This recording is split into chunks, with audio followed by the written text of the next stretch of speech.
আমি মাস্টার মশাই হতে চেয়েছিলাম, পারিনি মাস্টার মশাই হতে। কারণ আমার ছাত্রেরা ঘুষ নেয়।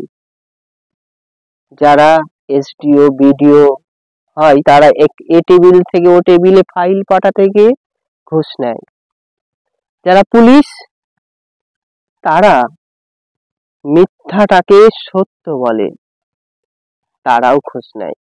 যারা ইঞ্জিনিয়ার তারা টাকার বিনিময়ে কমা সিমেন্ট ভালো বলে চালিয়ে দেয়। যারা অফিসে ক্লার্কের কাজ করে, যারা ভূমি দপ্তরে কাজ করে, তারা গাদা গাদা টাকা লুটে নেয়। লুটে নেয় অজস্র টাকা গরিব মানুষের কাছ থেকে। যারা ডাক্তার, ডাক্তারির নাম করে অজস্র অজস্র টেস্ট করিয়ে নেয়, একবারও বোঝে না তার দেওয়ার ক্ষমতা আছে কতটুকু।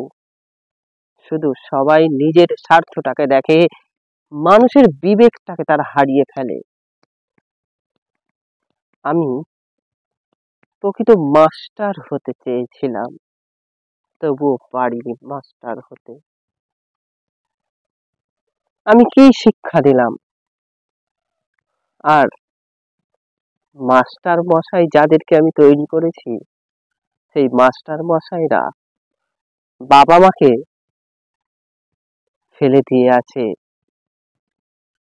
একটা ছোট্ট অন্ধকার কুঠিরে, যে কুঠিরের নাম বৃদ্ধাশ্রম। আমি প্রকৃত মাস্টার মশাই হতে পারিনি।